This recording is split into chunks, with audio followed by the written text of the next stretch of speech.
Hello दोस्तों, हमारे channel study रूप में आप सभी का बहुत बहुत स्वागत है। आज के इस वीडियो में हम रुधिर से संबंधित 30 अत्यंत महत्वपूर्ण प्रश्नों को हल करेंगे। तो चलिए स्टार्ट करते हैं। सबसे पहला प्रश्न है, रुधिर में लाल रंग किसकी उपस्थिति के कारण होता है? ऑप्शन ए है क्यूटिन के कारण, ऑप्शन बी है हीमोसाइटिन के कारण, ऑप्शन सी है क्लोरोफिल के कारण और ऑप्शन डी है हीमोग्लोबिन के कारण। तो इसका सही आंसर होगा हीमोग्लोबिन के कारण। अगला प्रश्न है, रक्त में किस घटक को रक्षक सिपाही कहा जाता है? पहला ऑप्शन है आरबीसी को, दूसरा ऑप्शन है हीमोग्लोबिन को, तीसरा ऑप्शन है डब्ल्यूबीसी को और चौथा ऑप्शन है प्लाज्मा को। तो इसका सही आंसर होगा डब्ल्यूबीसी को रक्षक सिपाही कहा जाता है। अगला प्रश्न है, निम्न में से किस रोग के कारण रक्त का थक्का नहीं जमता है? पहला ऑप्शन है हीमोफीलिया रोग होने से, दूसरा ऑप्शन है ल्यूकोपिनिया नामक रोग होने से, तीसरा ऑप्शन है एनीमिया होने से और चौथा ऑप्शन है थैलेसीमिया होने से। तो रक्त का थक्का हीमोफीलिया नामक रोग होने से नहीं जमता है। अगला प्रश्न है, आयरन की अधिकता से होने वाला रोग कौन सा है? पहला ऑप्शन है एनीमिया रोग, दूसरा ऑप्शन है थैलेसीमिया रोग, तीसरा ऑप्शन है हीमोक्रोमेटोसिस रोग, चौथा ऑप्शन है हीमोफीलिया रोग। तो हीमोग्लोबिन में आयरन की अधिकता होने से हीमोक्रोमेटोसिस नामक रोग होता है। अगला प्रश्न है, श्वेत रक्त कणिका में किस प्रोटीन की उपस्थिति के कारण एंटीबॉडी का निर्माण होता है? पहला ऑप्शन है लिम्फोसाइट के कारण, दूसरा ऑप्शन है थ्रोम्बिन के कारण, तीसरा ऑप्शन है फाइब्रिनोजन के कारण और चौथा ऑप्शन है हेपेरिन के कारण। तो श्वेत रक्त कणिका के माध्यम से एंटीबॉडी का निर्माण लिम्फोसाइट्स के माध्यम से होता है।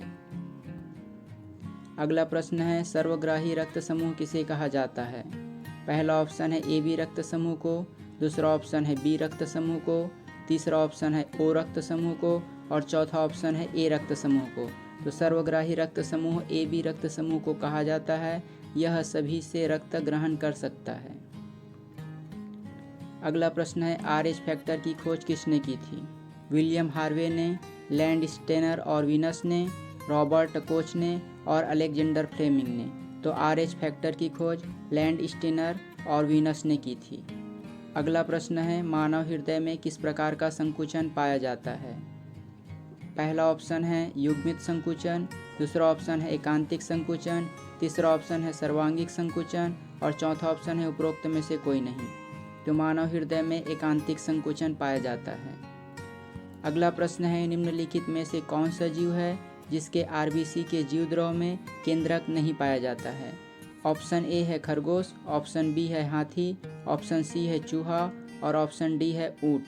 तो इसका सही आंसर होगा ऊंट। ऊंट के जीव द्रव में केंद्रक नहीं पाया जाता। अगला प्रश्न है, मानव हृदय में कितने कक्ष होते हैं? ऑप्शन ए दिया गया है 2, ऑप्शन बी है 8, ऑप्शन सी है 6 और ऑप्शन डी है 4। तो मानव हृदय में कक्षों की संख्या 4 होती है। अगला प्रश्न है, निम्नलिखित में से किसमें शुद्ध रक्त प्रवाहित होता है? ऑप्शन ए दिया गया है धमनी में, ऑप्शन बी है सीरा में, ऑप्शन सी है फुफ्फुस धमनी में और ऑप्शन डी है उपरोक्त में से कोई नहीं। तो धमनी के माध्यम से शुद्ध रक्त प्रवाहित होता है। अगला प्रश्न है, एक कोश के जीवों में परिवहन कैसे होता है? ऑप्शन ए दिया गया है संवहन तंत्र के माध्यम से, ऑप्शन बी है विसरण द्वारा, ऑप्शन सी है परासरण द्वारा और ऑप्शन डी है परिवहन तंत्र द्वारा। तो इसका सही आंसर होगा विसरण के द्वारा। एक कोश के जीव जैसे अमीबा पैरामीशियम में परिवहन की क्रिया होती है।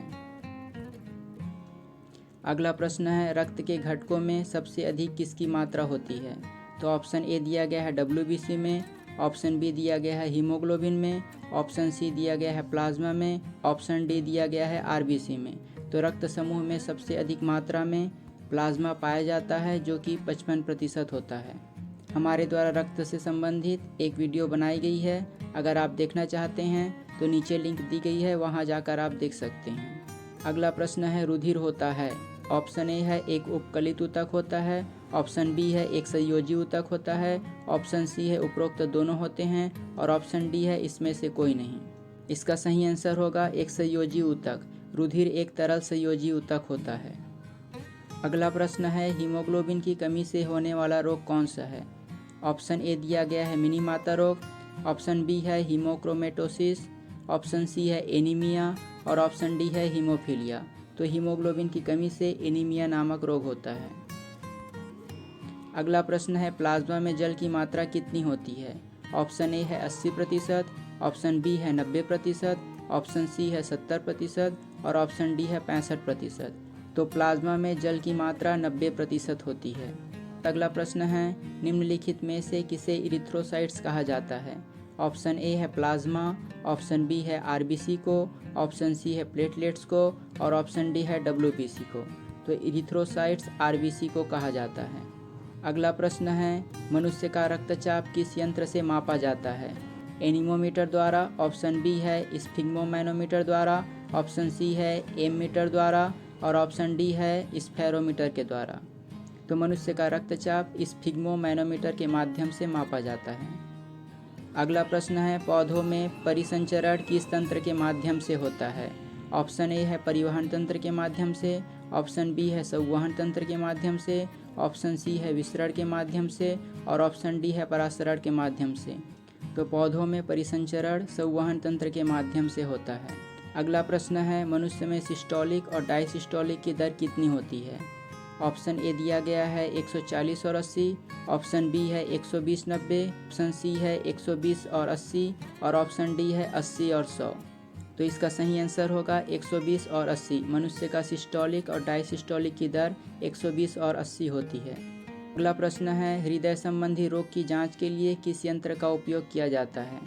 ऑप्शन ए है ईईजी, ऑप्शन बी है ईसीजी, ऑप्शन सी है एमआईआर और ऑप्शन डी है इंडोस्कोपी। तो इसका सही आंसर होगा ईसीजी। ईसीजी नामक यंत्र के माध्यम से हृदय संबंधी रोगों की जांच की जाती है। ईसीजी का फुल फॉर्म होता है इलेक्ट्रोकार्डियोग्राफ। अगला प्रश्न है निम्नलिखित में से किसके केंद्रक में लोहा पाया जाता है? ऑप्शन ए है डब्ल्यूबीसी में, ऑप्शन बी है आरबीसी में, ऑप्शन सी है हीमोग्लोबिन में और ऑप्शन डी है प्लेटलेट्स में। तो केंद्र में लोहा हीमोग्लोबिन में पाया जाता है। अगला प्रश्न है डेंगू रोग होने से शरीर में किसकी कमी हो जाती है? ऑप्शन ए है आरबीसी की, ऑप्शन बी है प्लेटलेट्स की, ऑप्शन सी है हीमोग्लोबिन की और ऑप्शन डी है डब्ल्यूबीसी की। तो डेंगू रोग होने से शरीर में प्लेटलेट्स की कमी हो जाती है। अगला प्रश्न है दायां आलिंद और दायां निलय एक दूसरे से किस कपाट या मार्ग के माध्यम से जुड़े रहते हैं? तो इसमें पहला ऑप्शन है त्रिदली कपाट के माध्यम से, ऑप्शन बी है फुफ्फुस चाप के माध्यम से, ऑप्शन सी है द्विदली कपाट के माध्यम से और ऑप्शन डी है बहुदली कपाट के माध्यम से। तो मानव हृदय में दायां आलिंद और दायां निलय त्रिदली कपाट के माध्यम से एक दूसरे से जुड़े रहते हैं। अगला प्रश्न है रक्त का पीएच मान कितना होता है? ऑप्शन ए है 7, ऑप्शन बी है 7.4, ऑप्शन सी है 6.4 और ऑप्शन डी है 6। तो मानव रक्त का पीएच मान 7.4 होता है। अगला प्रश्न है मानव में श्वेत रक्त कणों का व्यास कितना होता है? ऑप्शन ए दिया गया है 0.77, ऑप्शन बी है 0.007, ऑप्शन सी है 0.7 और ऑप्शन डी है 0.07। तो इसका सही आंसर होगा 0.007 मिलीमीटर। मनुष्य के श्वेत रक्त कणों का व्यास 0.007 मिलीमीटर होता है।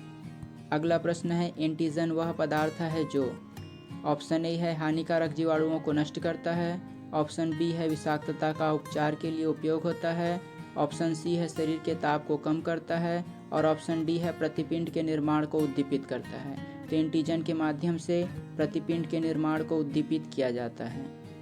अगला प्रश्न है रक्त के थक्का बनने की प्रक्रिया में फाइब्रिनोजिन को फाइब्रिन में परिवर्तित करने वाला एंजाइम कौन सा है? तो इसका ऑप्शन ए है पेप्सिन, ऑप्शन बी है माल्टेज, ऑप्शन सी है थ्रोम्बिन, ऑप्शन डी है प्रोटाम्बिन। तो इसका सही आंसर होगा थ्रोम्बिन। थ्रोम्बिन के माध्यम से फाइब्रिनोजिन को फाइब्रिन में परिवर्तित किया जाता है। अगला प्रश्न है रक्त समूह की खोज किसने की थी? ऑप्शन ए है अलेक्जेंडर फ्लेमिंग ने, ऑप्शन बी है विलियम हार्वे ने, ऑप्शन सी है कार्ल लैंडस्टीनर ने और ऑप्शन डी है रॉबर्ट कोच ने। तो रक्त समूह की खोज कार्ल लैंडस्टीनर ने की थी। और आखिरी प्रश्न है रक्त का प्रतिस्कंदन पदार्थ कौन सा होता है? प्रतिस्कंदन पदार्थ अर्थात जो रक्त को जमने से रोकता है। इसमें ऑप्शन ए दिया गया है फाइब्रिनोजन, ऑप्शन बी है हेपेरिन, ऑप्शन सी है थ्रोम्बिन और ऑप्शन डी है ग्लोबिन। तो इसका सही आंसर होगा हेपेरिन। हेपेरिन रक्त का प्रतिस्पंदन पदार्थ होता है जो रक्त को जमने से रोकता है। आज के लिए बस इतना ही। अगर आप ऐसे ही और MCQ क्वेश्चन चाहते हैं तो हमारे चैनल को सब्सक्राइब कीजिए और बगल का नोटिफिकेशन बेल ऑन कर दीजिए ताकि हमारे द्वारा डाली गई सारी वीडियो आप तक पहुंचे सबसे पहले।